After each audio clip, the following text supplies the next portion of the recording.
nerve gas, developed during World War II, was slightly modified to make insecticides.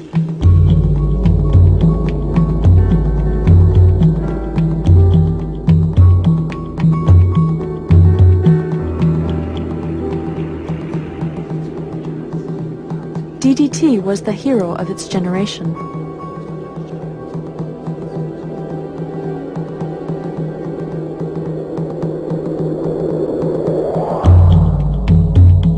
New technologies promised higher yields, increased food production, cheaper prices, and greater availability.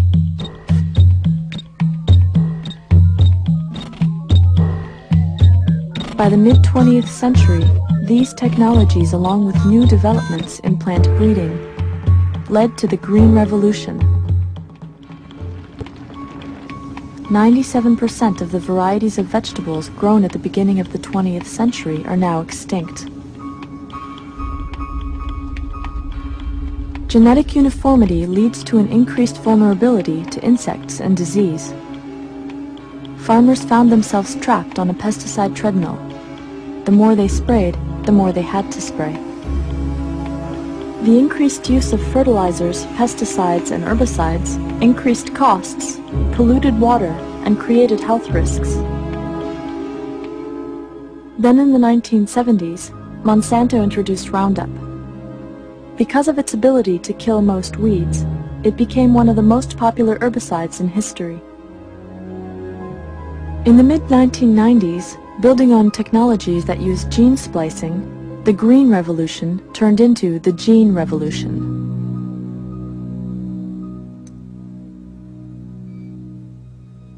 Capitalizing on the new technology, Monsanto genetically modified its seeds to be Roundup ready.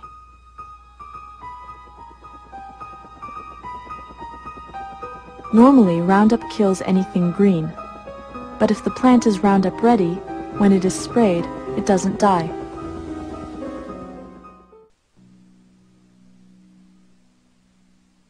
Monsanto's Bt corn, the corn itself is registered as an insecticide. This is because every cell has been engineered to manufacture Bt, a natural bacterial toxin. If a corn borer eats any part of the plant, it will die. All species have developed elaborate mechanisms over millions of years to protect their cells from invasion from foreign DNA. Genetic engineers have to overcome the integrity of the species barrier to insert a new genetic trait into a plant or animal. When scientists began genetic engineering 30 years ago, they believed that one gene expressed one trait, that transgenic DNA would be stable even when forced to cross species barriers. A new technique of molecular biology appears to have allowed us to outdo the standard events of evolution. It is not known what sort of risk this is going to create because we have no tests. The conference delegates voted against the moratorium, but did pledge to keep all recombinant DNA and genetically engineered organisms contained safely within laboratories.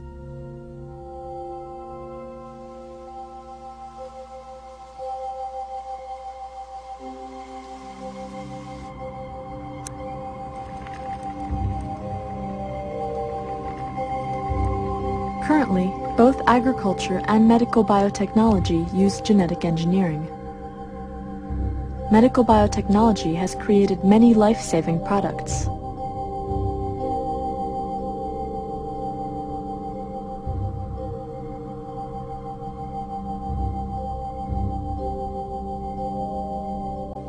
These pharmaceuticals are made under controlled conditions in secure labs. Genetically modified plants, unlike drugs, reproduce, and once released into the environment, cannot be controlled. Using biotechnology to produce food is not new. For nearly 6,000 years, people have used yeast, a living organism, to make bread rise. And we've used biotech for almost as long to ferment beer and wine. So there's really nothing new here. But that is completely wrong. Genetic engineering is really a radical revolution in food production. It's really a cell invasion technology. You know, people have heard they're taking a flounder gene and putting it in tomato so the tomato can last and cold temperatures. But people ask, how does that flounder gene get in that tomato? How does it get in there? And what really happens is, the only way you can do it is to invade the cell of the tomato and deposit the flounder gene. Well, what's good at invading cells? Bacteria and viruses. After 12 years of searching, Monsanto found a soil bacteria that is naturally immune to Roundup herbicide. Their goal was to genetically engineer DNA from these bacteria into various plants. Some of the E. coli DNA recombines with the Roundup-resistant bacteria. Then the technicians smuggle the engineered DNA into the cells of the corn plant they want to modify.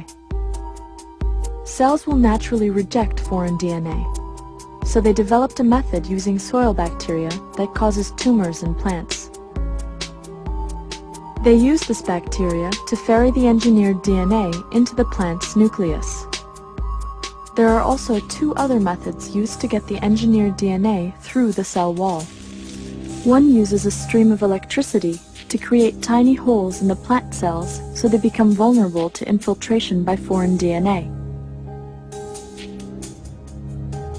Another is the gene gun, which blasts particles of gold coated with engineered DNA into the plant cells.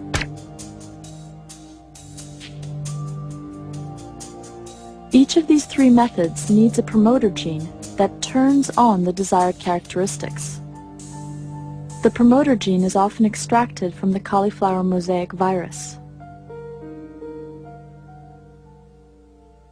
This capacity of bacteria and viruses to invade mammals in different ways is what really has a lot of people edgy about biotechnology, because that's really what the tools are all about. In order to move genetic material from one organism to another that don't normally cross, you've got to sort of behave like bacteria and viruses and invade into the cells and become established, just like the virus must become established.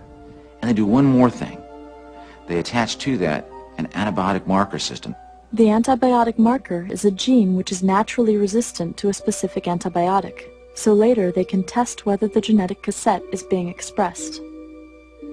The most cataclysmic force in the food system right now is the fact that the medical community is just terrified about the loss of antibiotics.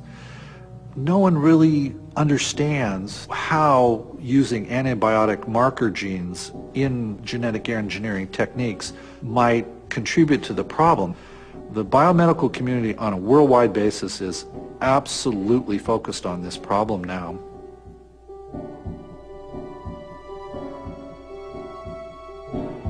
Transgenic manipulations, we'll start seeing pieces of DNA interacting with each other in ways that are totally unpredictable.